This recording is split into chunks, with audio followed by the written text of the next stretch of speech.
नमस्कार, मैं हूं आपके साथ प्रीति और आप देख रहे हैं बिहार न्यूज। आगामी बिहार विधानसभा चुनाव 2020 को लेकर सभी पार्टियां अभी से ही सक्रिय हो गई है। वहीं सभी पार्टियों के जो कार्यकर्ता है वो भी अपनी अपनी पार्टी की जीत का दावा कर रहे हैं। वहीं आज के इस कार्यक्रम में इस वक्त हमारे साथ मौजूद है सुमित कुमार चौबे, जो कि बीजेपी से शिक्षक प्रकोष्ठ के संयोजक हैं। तो चलिए सीधा उनसे रूबरू होते हैं और चुनावी मुद्दों पर चर्चा करते हैं। सुमित जी, सबसे पहले तो आपका बिहार न्यूज में स्वागत है। आप एक केमिस्ट्री के टीचर हैं, आपके पढ़ाए हुए बच्चे आज काफी अच्छे जगहों पर हैं, सेट है अपने लाइफ में, अपने फ्यूचर को सेट कर चुके हैं। लेकिन ऐसा क्या हुआ कि आप बच्चों को पढ़ाते पढ़ाते खुद ही राजनीति का पाठ पढ़ने लगे? सबसे पहले आपका आभार, बिहार न्यूज का आभार। एक्चुअली मैं विगत 20 सालों से पढ़ा रहा हूँ और इस फील्ड में जब मैं आया शुरू में ही तो मैं बिल्कुल था कि मुझे कुछ करना है इस फील्ड में। मैंने बहुत कुछ अचीव किया, हजारों बच्चे पढ़ाए और मेरे बहुत सारे बच्चे बहुत अच्छी जगह प्लेस्ड हैं। लेकिन पढ़ाते पढ़ाते कर में मैंने बहुत कुछ देखा भारत में कि बहुत कुछ बदलना चाहिए। ठीक है, मैं कंप्लेन करने पर विश्वास नहीं करता, मैं इस बात पर विश्वास करता हूं कि आपके एक्शंस क्या होंगे, कैसे आप चीज़ों को बदल सकते हैं। शिक्षा के क्षेत्र में मैं बहुत चीज़ देखता हूं कि बदलना चाहिए जी। तो मैं डायरेक्ट ऐसे सिर्फ खड़ा हूं और बोल रहा हूं तो उससे कुछ बदलेगा नहीं। लेकिन मैंने सोचा कि अगर मैं ज्वाइन करूं पॉलिटिक्स तो मुझे बहुत कुछ बदल सकता हूं। लेकिन कुछ ऐसा मोटिवेशन नहीं आ रहा था। जैसे ही हमारे प्रिय प्रधानमंत्री मोदी जी ने आर्टिकल 370 हटाया और जम्मू कश्मीर हमारा देश का अभिन्न अंग बना और हमारे अमित शाह जी ने जब कहा कि कश्मीर के लिए मैं जान दे भी सकता हूं और जान ले भी सकता हूं, तो मैं रात भर नहीं सोया जी। और अगले दिन मैंने कहा कि नहीं, I will join BJP, I will join politics. और वही दिन होता है कि जब मेरा दिमाग बदलता है और बिल्कुल मैं पॉलिटिक्स के प्रति पैशनेट हो जाता हूँ। रही बात पढ़ाने की, तो मैं पढ़ाना छोड़ने नहीं जा रहा हूँ। ये तो मेरा पैशन है, माइक और कलम, ये तो मेरी जिंदगी है, ये तो मेरी जान है। लेकिन साथ ही साथ में एजुकेशन में मुझे बहुत कुछ करना है। अगर मुझे दिया गया काम दिया गया तो मैं शिक्षा के क्षेत्र में बहुत आगे बहुत कुछ करूंगा। जी सुमित जी, वैसे भी आपको एक जिम्मेवारी सौंपी गई है बीजेपी की तरफ से, जो शिक्षक प्रकोष्ठ के आप संयोजक हैं, तो आपको कैसे लगता है कि इसको किस तरह से सफल करेंगे आप? बिल्कुल, शिक्षा एक्चुअली मुझे क्यों दिया गया कि मैंने शिक्षा के क्षेत्र में इतना काम किया है, मैंने इतने बच्चों को पढ़ाया है, बहुत बच्चों को मोटिवेट करके मैंने बहुत आगे में उनको आगे बढ़े हैं मेरे चलते वो। तो डेफिनेटली अगर मुझे दिया गया रिस्पॉन्सिबिलिटी तो मैं शिक्षा के में जो भी बीजेपी ने काम किया है, जैसे आप देखिए जो न्यू पॉलिसी जो न्यू एजुकेशन पॉलिसी 2020 में आई है, तो उसको तो मैं हर घर में ले जाऊंगा जी। आप देखो अगर तो आपको एक चीज मैं बता दूं क्लियर थोड़ा सा कि 1968 में सबसे पहला आपको आया था पॉलिसी, एजुकेशन पॉलिसी आई थी। उसके बाद 86 में आई पॉलिसी, 86 में, और 92 में थोड़ा सा रिफॉर्म थोड़ा किया गया था जो नरसिम्हा राव ने किया था। और उसके बाद जो पॉलिसी आई है वो 2020 में आई है। और इस पॉलिसी में आप देखो कितने इंपॉर्टेंट पॉइंट्स हैं। अभी जो जोर दिया गया इस पॉलिसी में वो स्किल पर जोर दिया गया है कि बच्चे रटे नहीं, बुक्स को रट के एग्जाम नहीं दें, स्किल को डेवलप करें और कुछ बन के दिखाएं। ठीक है, अच्छा, क्षेत्रीय भाषा में एजुकेशन, पहले क्या होता था कि बच्चे नहीं पढ़ते थे क्योंकि उनकी अपनी भाषा में पढ़ाई नहीं होती थी। अब क्या कर दिया है कि क्षेत्रीय भाषा में 5वीं क्लास तक पढ़ना है। ठीक है, तो कितना अच्छा है कि जो बच्चे छोड़ देते थे वो पढ़ना चाह रहे हैं। प्लस उसके बाद आप देखो कि जैसे पहले होता था साइंस आर्ट्स अलग होता था, अब यहाँ पर है कि आप फिजिक्स भी ले सकते हो और हिस्ट्री भी पढ़ सकते हो एक ही साथ। कितना बढ़िया है। नेक्स्ट होता था कि फाइनेंशियल कंडीशंस अगर अच्छे नहीं हैं तो बहुत बच्चे छोड़ देते थे। अब है कि आप जैसे 1 साल पढ़े फिर छोड़ दिए, फिर आप उसको बाद में फिर स्टार्ट कर सकते हैं। कितनी अच्छी बातें हैं। ऐसी बहुत सारी बातें हैं, पूरा अगर मैं बोलने लगूं तो बहुत टाइम लग जाएगा। लेकिन एजुकेशन जो भी पॉलिसी सरकार ने लाई है उसको डेफिनेटली इम्प्लीमेंट तो करना ही होगा। और मैं प्रयास करूंगा कि इसको हर घर में हर बच्चे को बताऊं कि देखो ये पॉलिसी कितनी बढ़िया है। यहाँ पर आप शिक्षक के बारे में क्या कहना चाहेंगे? क्योंकि जो हमारे बिहार के शिक्षकों की हालात है वो उससे मुझे नहीं लगता है कि आपको कुछ पता नहीं है, क्योंकि जिस तरह से अक्सर हमारे यहाँ खबरों में चलते रहती हैं कि शिक्षक जो है उन्हें यहाँ तक कि जनवरी फरवरी का स्पेलिंग तक पता नहीं होता है। जिस तरह से हमारे यहाँ एग्जाम्स हुए बोर्ड के या फिर इंटर के, कई बच्चे जो है वो टॉपर बने, लेकिन जब उसकी जाँच की गई तो पता चला कि मामला तो कुछ और ही है। तो ऐसे में आप किसकी गलती कहेंगे? देखिए ये तो पूरी सिस्टम पर क्वेश्चन है और इस पर मैं क्या सिस्टम पर बताऊं। सवाल जरूर है, लेकिन अभी सरकार तो आपकी है ना। बिल्कुल बता रहा हूं मैं तो अभी जस्ट स्टार्टिंग इसका पार्टी बना हूं शुरू में। इसमें बहुत अगर ये तो प्रॉब्लम है, अगर इस पर अगर बहुत सारे टीचर को मैं देखता हूं कि उनको स्पेलिंग नहीं आती है, उन पर काम करने की जरूरत है, कैसे उनका अपॉइंटमेंट हुआ इस पर भी जरूरत है कि रिसर्च करने की आखिर क्यों हुआ। इस पर अगर हम डीप में जाएं अगर तो बहुत का हो सकता है रैकेट हो इस पर जो काम कर रहा हो, और डेफिनेटली सरकार को इस पर काम करने की जरूरत है। बीजेपी की सरकार हो चाहे जो भी सरकार यहाँ पे हो, इस पर काम करना चाहिए ताकि ये चीजें नहीं हो। और जो मेरिट के जो टीचर हैं, जो शानदार टीचर हो, डेफिनेटली देखिए बच्चों का एजुकेशन बहुत इंपॉर्टेंट है। आप अगर बाहर चले जाओ, यूएसए में चले जाओ, तो बेसिक एजुकेशन जो क्लास 5 तक का होता है वो बहुत स्टैंडर्ड वाला होता है, जो इंडिया में हमको नहीं देखने को मिलता। इसलिए तो मैं बोल रहा हूँ ना, मैं इसलिए तो आया हूँ ना इस फील्ड में, ताकि मैं लोगों को बताऊं, एजुकेटेड लोगों को तो आना ही चाहिए इस फील्ड में। और अच्छे टीचर का अपॉइंटमेंट बहुत जरूरी है क्लास 5 तक। अगर बच्चों का बेस स्ट्रांग नहीं होगा तो हायर लेवल पे आप कहां जाएंगे आप? दे विल नॉट एग्जैक्ट में ऑफ सक्सेस। तो बच्चों को डेफिनेटली एजुकेशन अच्छा देने के लिए अच्छे टीचर का अपॉइंटमेंट बहुत जरूरी है। और अगर ये नहीं हो पा रहा है तो सिस्टम की गलती है, तो इस पर काम किया जाना जरूरी है। चाहे बीजेपी हो चाहे जेडीयू हो, डेफिनेटली इस पर उनको काम करना चाहिए। जी, अगर हम बात करें जेईई और नीट की, तो जिस तरह से परीक्षा को लेकर के बवाल मचा हुआ है, उस पर आप क्या कहना चाहेंगे? बिल्कुल, देखिए as a parent, as a brother, तो मुझे लगता है कि ये सेफ नहीं है। सिंपल मैं बात कहता हूँ। लेकिन सरकार जो है ना, बेसिकली प्रैक्टिकल बात करती है, इमोशंस पर नहीं चलती है। आप ये सोचो कि अगर एग्जामिनेशन नहीं होगा तो 1 साल हो जाएगा बर्बाद कंप्लीटली बच्चों का, और कैसे कंपनसेट होगा मुझे नहीं पता। तो सरकार ने ये सोचा कि नहीं, एग्जाम लेना बहुत जरूरी है, तो सारे मतलब प्रिकॉशंस लिए जा रहे हैं। अच्छा, आप बिहार में देखो तो 86% का रिकवरी रेट है, और इंडिया में करीब करीब 80% से ऊपर आ गया है। तो अच्छा, 18 साल के बच्चों पर बहुत ज़्यादा इसका असर नहीं पड़ रहा है, मतलब चीज़ों का। तो एक्चुअली मुझे लगता है कि सरकार ने ये सोच कर ही कदम लिया है कि नहीं, कि अगर मैं एग्जाम नहीं लेता हूं तो कोरोना के चलते हो सकता है कुछ अफेक्टेड हो बच्चे, तो लेकिन उनका रिकवरी रेट इतना ज़बरदस्त होगा कि वो ठीक भी हो जाएंगे।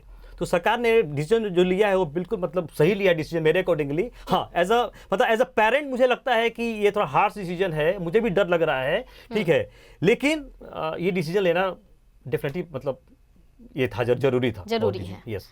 अगर हम बात करें आपके फील्ड की, यानी कि बीजेपी की, क्योंकि आप बीजेपी से हैं और सेंट्रल में भी जो गवर्नमेंट है वो बीजेपी की है, हमारे यहाँ एनडीए की सरकार है, एनडीए में बीजेपी है, और ऐसे में जिस तरह से शराबबंदी हुई उस पर सवाल बहुत खड़े हुए।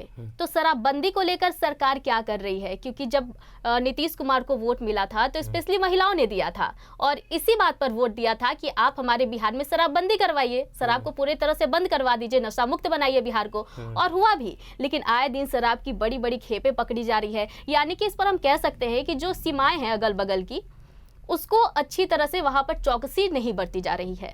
तो वहां पर आखिर आपकी सरकार क्या कर रही है? कहीं ऐसा तो नहीं है कि नीतीश कुमार चाहते हो कि हाँ शराबबंदी हो और बीजेपी चाहती हो कि नहीं, चलने दे? देखिए, एक चीज मैं बता दूं कि सरकार कोई भी हो, नीतीश कुमार जी का बेसिकली ये सही स्टेप था कि शराब को बंद कर दिया जाए, ताकि जो गाली गलौज, मारपीट, मर्डर ये सब हो जाता था वो नहीं हो। देखिए, एक चीज बता दूं, कहीं भी आप कुछ भी बैन कर दीजिए ना, 20% ऐसे लोग होंगे ना जो आपको फॉलो नहीं करेंगे। आप आइडियल परफेक्ट जो स्टेट की आप बात करते हैं वो संभव नहीं है। तो ये 20% ऐसे लोग हैं जिनको लाख इतना कुछ किया गया, लेकिन ये 20% लोग नहीं मानेंगे और ये कर रहे हैं। तो इनके लिए अब सरकार को चाहिए, सरकार को डेफिनेटली और स्टेप लेने की जरूरत है ताकि शराबबंदी कंप्लीट बिहार से बंद हो। और जो भी ये न्यूज़ आता रहता है ना, बिल्कुल इस पर चाहिए कंट्रोल करना, और सरकार को चाहिए इस पर स्टेप लेना।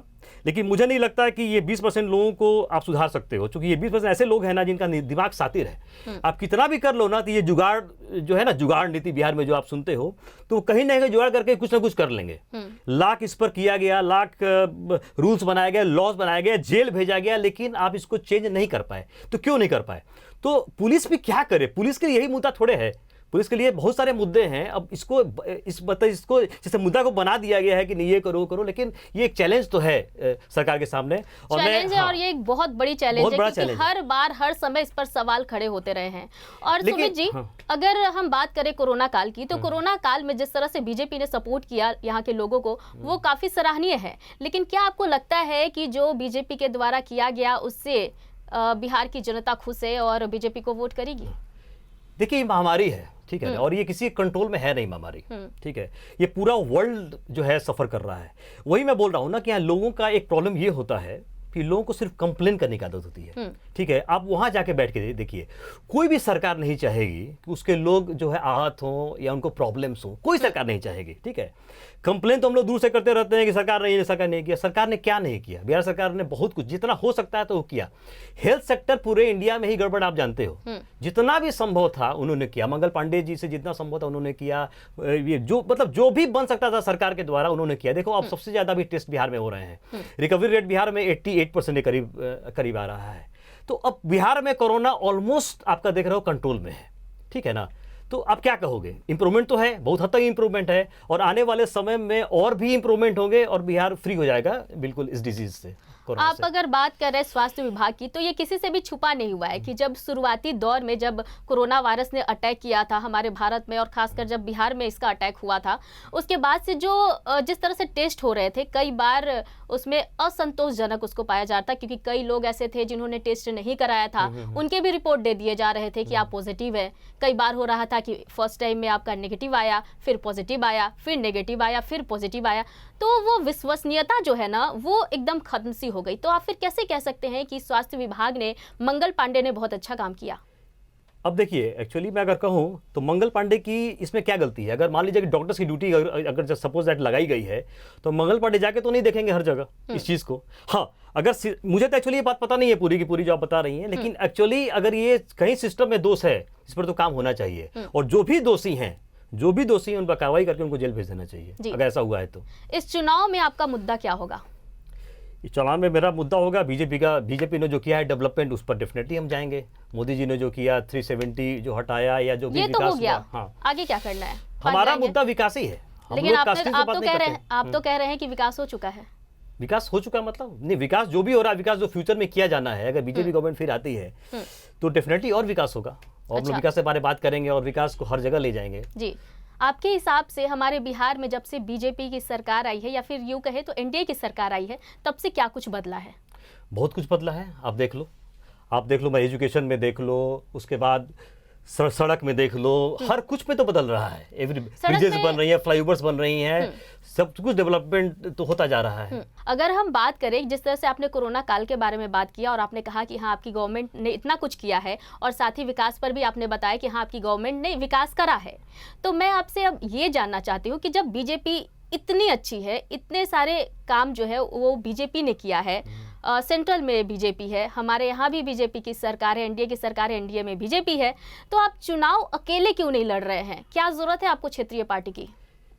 देखिए, शुरू से ही जो बना एनडीए, जो बना शुरू से जो एनडीए बना, तो उसमें तो ऑलरेडी दोनों इंपॉर्टेंट पार्टीज हैं, और एक मिलके 11 होते हैं हमेशा।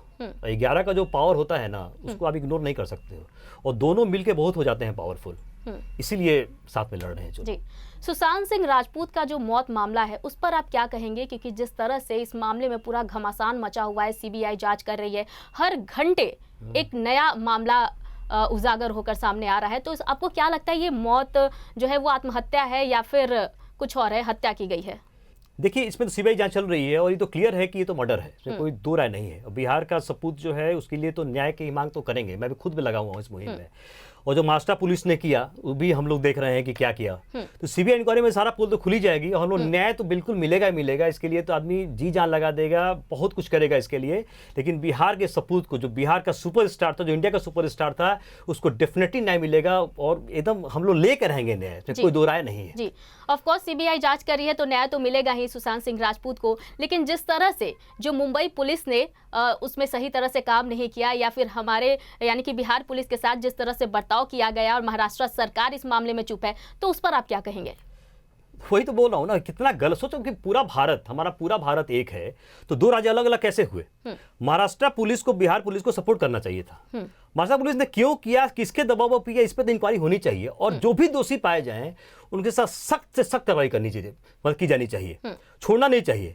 महाराष्ट्र पुलिस ने किसके दबाव में किया है तो इंक्वायरी की जरूरत है, इसमें तो मैं कुछ ज्यादा नहीं बोल सकता, लेकिन डेफिनेटली सीबीआई को जाना चाहिए पूरे डेप्थ में, पूरी गहराई में कि ऐसा क्यों हुआ है, और हमारे जो बिहार का सपूत है उसको न्याय मिलना चाहिए। जी, अगर हम बात करें बिहार को विशेष राज्य का दर्जा दिए जाने की, तो इस पर आप क्या कहेंगे? क्योंकि जब नीतीश कुमार आरजेडी के साथ थे, महागठबंधन में थे, तो वो बार बार इसके लिए आवाज उठाते थे, लेकिन जब नीतीश कुमार चले गए बीजेपी के साथ, तब से ये तो मामला ही गौण हो गया है। देखिए स्पेशल स्टेटस जो है ना, एक्चुअली उसके लिए मतलब कुछ कंडीशंस हैं। उसके लिए आपको मतलब क्या कहते हैं, पर्वत का क्षेत्र भी होना चाहिए, मतलब पर्वतीय क्षेत्र होना चाहिए। तो पर्वतीय क्षेत्र तो बिहार है नहीं है ना। अच्छा, 14वां जो वित्त आयोग आया था, 14वां वित्त आयोग जो आया था, उसने क्लियर कर दिया गया था कि अब किसी को नहीं मिलेगा स्पेशल स्टेटस। तो इस पे तो कहना ही मतलब बेकार है। अगर मैं लोगों को बता दूं कि 14 वित्त आयोग जो JM रेड्डी जो थे उसके अध्यक्ष थे, उन्होंने सीधे क्लियर कर दिया था कि अब स्पेशल स्टेटस किसी राज्य को नहीं दिया जाएगा। ठीक है, जबकि 5 राज्य और मांग रहे हैं, आपको पता होना चाहिए, 5 राज्य और मांग रहे हैं। बिहार हुआ, तो अब तो मिलना ही नहीं है, लेकिन पैकेज तो दिया ही जा रहा है बिहार को। इसमें तो अभी मतलब आपको क्लियर होना चाहिए कि बिहार को पैकेज पूरा मिल रहा है जितना मिलना चाहिए। पर स्पेशल जो स्टेटस है ना, वो ऑलरेडी अब नहीं मिलेगा किसी स्टेट को, मेरे अकॉर्डिंगली। जी, अब पैकेज की बात करें, चलिए सही है, पैकेज मिल रहा है, लेकिन लोगों तक उसका लाभ पहुंच पा रहा है या नहीं पहुंच पा रहा है, ये कौन देखेगा? क्योंकि बहुत सारी योजनाएं जो है ना, वो लोगों के लिए तो ला दी गई हैं, लेकिन जो उसका पूर्ण लाभ है वो लोगों तक नहीं पहुंच पा रहा है। जैसे प्रधानमंत्री आवास योजना को आप ले लीजिए, उसमें भी देखा जा रहा है ना कि अगर किसी को देना है कि हाँ ठीक है, इसके लिए आपको इतने रुपए देने हैं, तो उससे पहले वहां का जो जनप्रतिनिधि है उसके द्वारा पैसे उससे लिए जा रहे हैं कि पहले आप मुझे इतना पैसा दीजिए, उसके बाद इसका लाभ आपको मिलेगा। तो ये जो घुसखोरी है, ये कैसे कम होगी, कैसे खत्म होगी? देखिए, एक बात तो है कि बीजेपी बिलीव करती है कि भ्रष्टाचार नहीं हो, बिल्कुल जीरो टॉलरेंस। तो बीजेपी इस पर काम कर रही है, बहुत जबरदस्त तरीके से काम कर रही है। मुझे बिल्कुल भरोसा है कि आने वाले समय में इस पर काम जबरदस्त होगा और भ्रष्टाचार बिल्कुल भारत से समाप्त हो जाएगा। क्योंकि इंडिया को चाहिए अगर प्रोग्रेस, तो भ्रष्टाचार बिल्कुल खत्म होना चाहिए, इसमें कोई दो राय नहीं है। जी बिल्कुल। सुमित जी, इतनी सारी बातें करने के लिए हमारे साथ आपका धन्यवाद। बहुत बहुत धन्यवाद। तो आपने देखा कि हमारे साथ बने हुए थे बीजेपी से सुमित कुमार चौबे, जिन्होंने चुनावी मुद्दों को लेकर कई सारी बातें हमारे साथ शेयर की। तो आज के कार्यक्रम में फिलहाल इतना ही। मुझे दीजिए इजाजत, लेकिन बने रहिए बिहार न्यूज के साथ। नमस्कार।